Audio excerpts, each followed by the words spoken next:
Merci de nous rejoindre, hein. Vous êtes bien dans Direct Santé. Aujourd'hui, on parle du cancer de la prostate. Donc, je suis accompagnée de docteur Esodina Roudring Paja, qui est urologue au CHU SO. Donc, ça va, tout va bien. Oui, ça va, merci. Donc, je pense que c'est vraiment vous rencontrez énormément de patients justement à ce sujet-là, hein, au quotidien. Oui, oui. Ouais. Oui, le cancer de la prostate, c'est très très fréquent. C'est le premier cancer de l'homme après 50 ans. Mm. Et malheureusement, c'est un cancer aussi qui tue énormément. C'est pratiquement la troisième cause, hein, de décès par cancer chez l'homme et la cinquième cause de décès par cancer d'une façon globale, Mm. que ce soit chez l'enfant. On prend les femmes, les hommes, les enfants. Oui. Le cancer de la prostate, sa létalité représente le cinquième rang, donc ce qui fait beaucoup.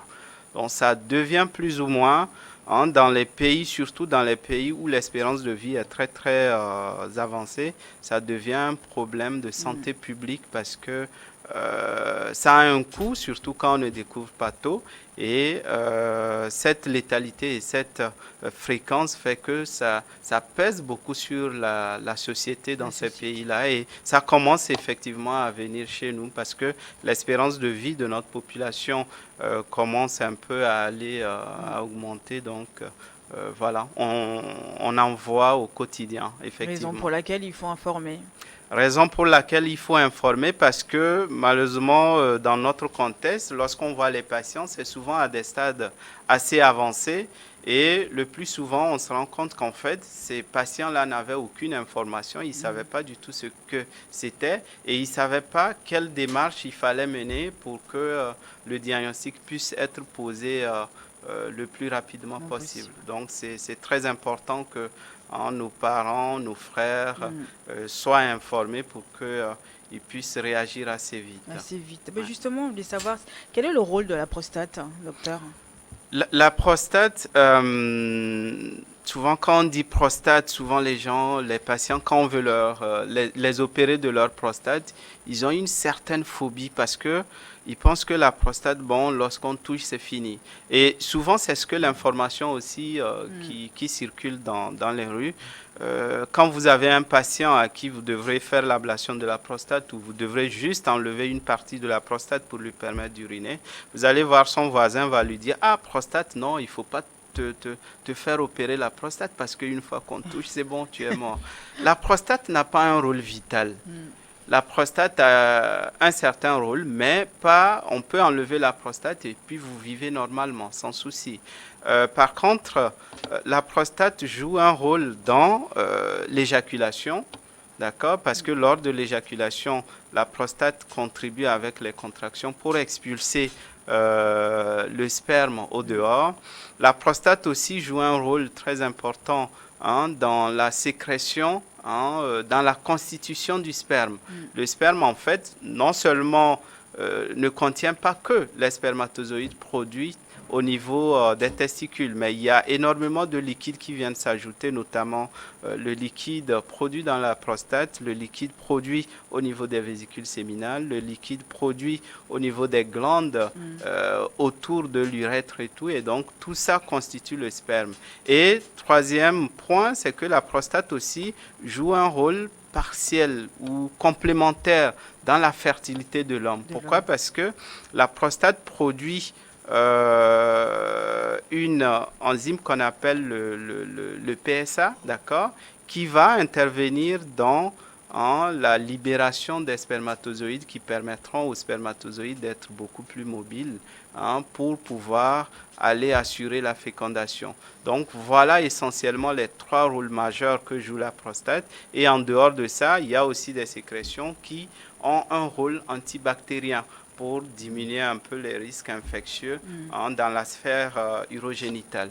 Mais justement, Voilà peut-être un qu'ils ont peu. peur de se faire retirer la prostate parce qu'ils ont un homme qui n'a pas encore fait d'enfant ou qui n'a pas encore fait sa vie. Peut-être qu'il a peur que... Oui, il a surtout peur de effectivement. Alors, ça. lorsqu'on a des patients assez jeunes, hein, qui doivent être sujets à une intervention que ce soit l'intervention de l'hypertrophie prostatique ou l'intervention pour le cancer, la première des choses, c'est de donner l'information qu'il faut. Il faut expliquer au patient que, par exemple, après l'ablation de la prostate, il ne pourra plus éjaculer. D'accord? Et donc, ces patients, s'ils sont dans une démarche de paternité encore, c'est-à-dire ils n'ont pas encore eu les enfants, malheureusement, les patients chez qui on découvre le cancer à un âge assez tôt, peut-être 45 ans ou un tout petit peu plus, souvent notre société, Ils ont déjà elle leur prend, famille. pas forcément, sinon pas encore la famille, là, une famille, là, il faut donner l'information et il y a des moyens pour pallier à cela. Et ces moyens, c'est quoi? On ne va pas précipiter le patient d'aller rapidement faire l'enfant. On peut faire un prélèvement de sperme et tout, et puis on va le garder et au besoin, on pourra utiliser les moyens médicaux pour une fécondation médicalement assistée. Voilà un peu. Sinon, après, si le patient, il a déjà sa famille, il n'a plus besoin de... Ce qui est le cas le plus... les cas les plus fréquents, parce que souvent, on les voit à l'âge de 60 ans, 65 ans, voire plus. Et donc, ils vous disent clairement que les enfants, eux, c'est pas leur souci à ce stade-là. Et par rapport à l'agressivité ou bien à la comment dirais-je, l'avancée de la maladie. pas forcément l'avancée, mais par rapport à l'importance du problème du cancer, on ne va pas privilégier telle ou telle chose et puis on va laisser la pathologie évoluer. Oui, Donc il faut prendre des mesures qui accompagnent et puis traiter le patient comme il faut. Et justement, comment on fait le diagnostic quand on vient à l'hôpital? Le diagnostic, alors on l'a dit tout à l'heure, il ne faut pas forcément attendre d'avoir des symptômes avant d'aller consulter parce qu'il peut avoir des symptômes, mais ces symptômes-là, ils ne sont pas spécifiques du cancer. Donc le diagnostic, il est fait par une démarche qu'on appelle la démarche diagnostic précoce. Ça consiste en quoi? Tout homme à partir de 50 ans en allant doit dans sa vie voir un spécialiste compétent qui sera en mesure d'examiner le patient, d'accord? Le diagnostic passe par, la première des choses, c'est deux éléments. C'est le dosage du taux de PSA dans le sang, c'est un examen, c'est une analyse qu'on fait en prélevant du sang, et l'examen clinique qui consiste à aller toucher la prostate et de voir est-ce que cette prostate, elle a un aspect normal ou pas. Mais lorsqu'on fait le toucher rectal et qu'on ne trouve rien, ça ne voudrait pas dire que le patient n'a pas forcément de cancer. Parce que, je vous ai dit tout à l'heure, l'évolution, ça commence par un petit point qui peut ne pas être détectable au toucher rectal.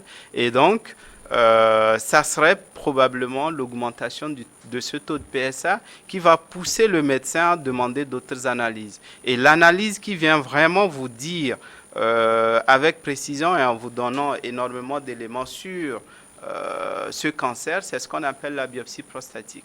Donc cette biopsie, elle est faite sous guidage échographique pour bien voir la prostate et savoir où aller prélever les petits fragments de la prostate. Donc il y a le laboratoire qui va regarder ces petits fragments, il va comparer avec les cellules normales de la prostate et il nous dira si ces cellules-là sont anormales ou pas. Et si elles sont anormales, quelle sera un peu la nature, l'agressivité et tout. Il y a énormément d'éléments qui accompagnent le résultat pour qu'on puisse mieux comprendre l'agressivité ou l'éventuelle évolution de la pathologie.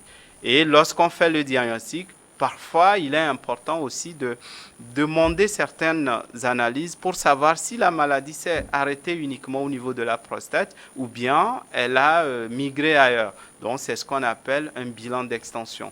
Et généralement, c'est surtout la scintigraphie osseuse ou bien le scanner qui va explorer les poumons, le ventre et puis la partie basse du ventre. C'est ce qu'on appelle une TDM thoraco-abdominopelvienne.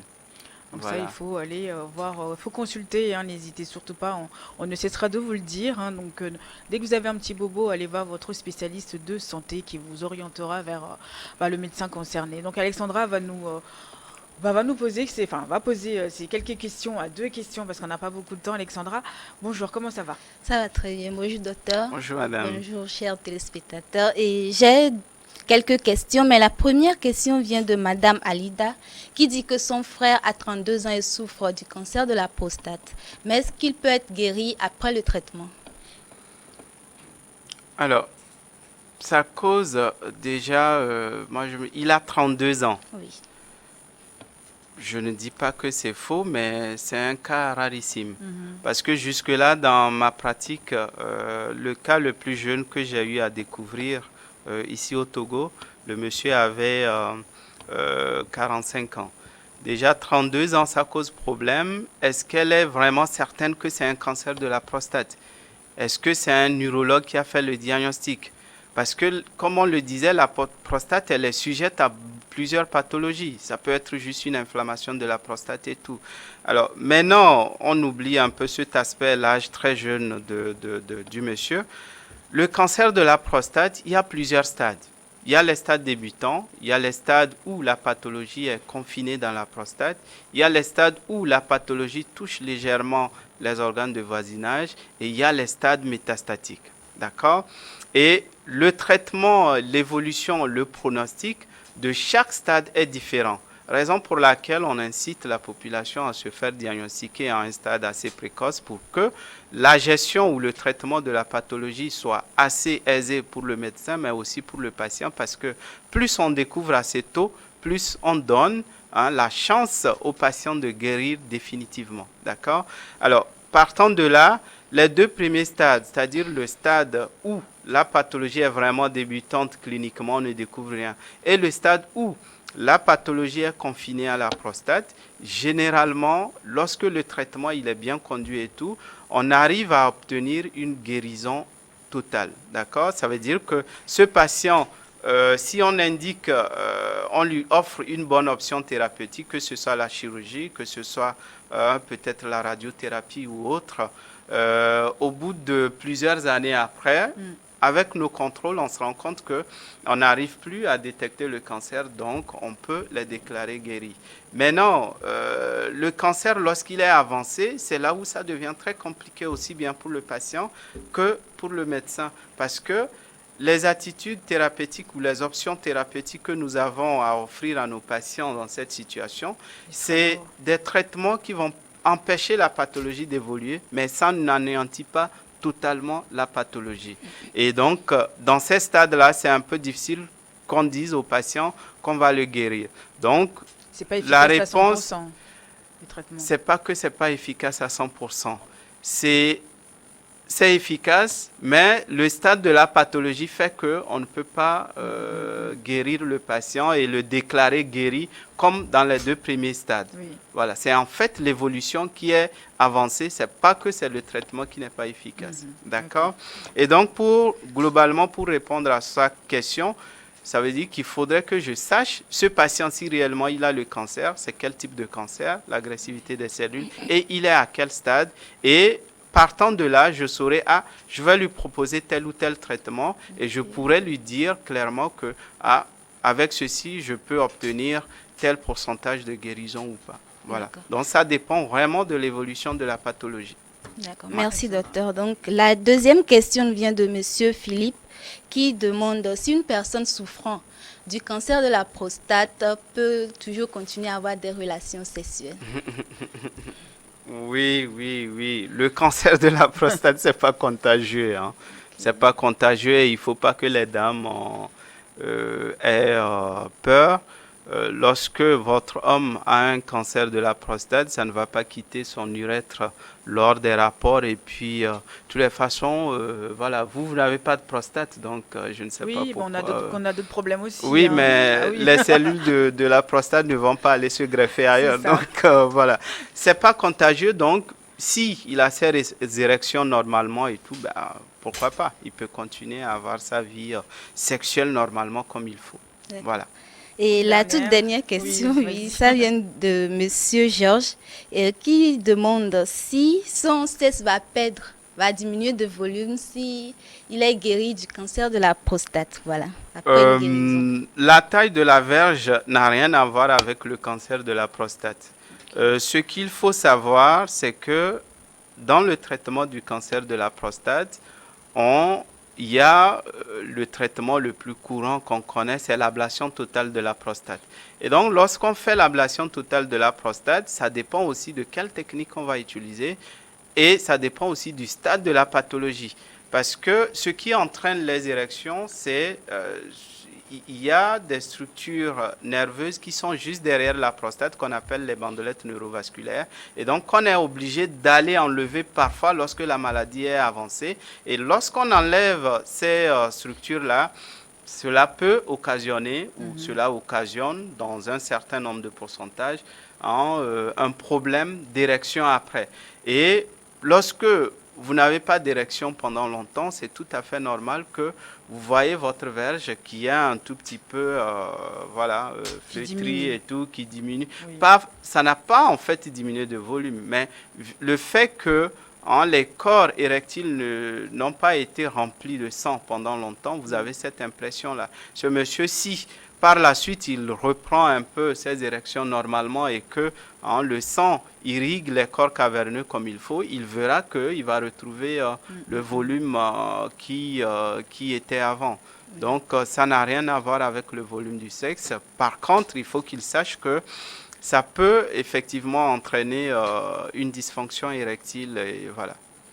Merci beaucoup. Merci. Alexandra. Donc vous aussi, vous pouvez nous envoyer vos questions sur notre numéro WhatsApp le plus 228 le 79 84 27 52 ou puis sur notre page Facebook Direct Santé tout simplement. Donc n'hésitez pas, envoyez vos questions. On est là pour vous, on est là aussi pour y répondre. Merci beaucoup Alexandra. Justement docteur, il ne reste pas beaucoup de temps je crois. Donc on va justement une question sur, on parlait tout à l'heure d'ablation totale de la prostate. Comment vivre après ça?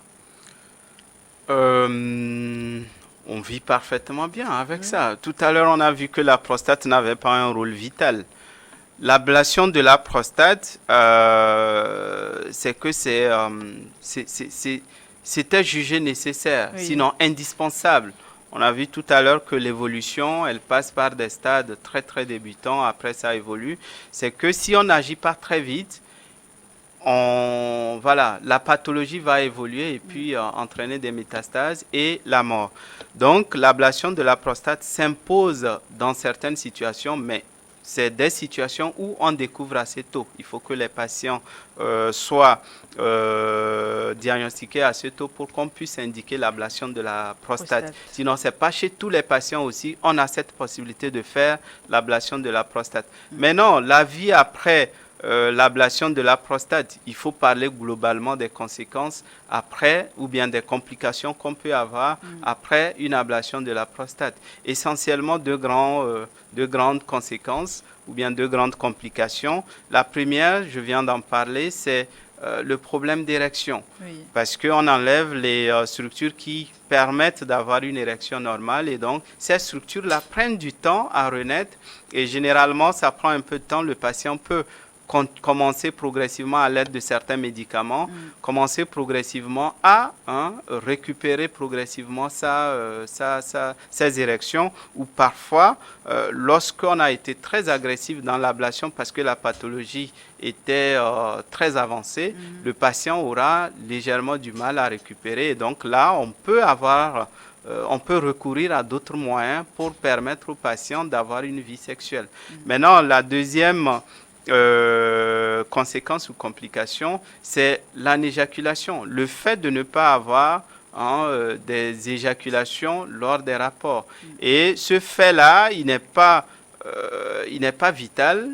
On peut vivre sans éjaculer, mais par contre, si on avait la volonté d'être père encore, c'est-à-dire on était dans une démarche de paternité. Là, comme je l'ai dit, la discussion doit se faire avec le médecin au préalable pour éventuellement expliquer au patient qu'il fallait peut-être prélever le sperme pour des procréations médicalement assistées. Après, il y a quelques petits soucis urinaires qui sont généralement faciles à corriger. Et puis, sinon, la personne, quand on le voit dans la rue comme ça, on ne saura jamais qu'on lui a fait une ablation totale de la prostate. Donc, ces personnes-là ont une vie parfaitement normale. Et justement, quel aliment faut-il éviter lorsqu'on a le cancer de la prostate?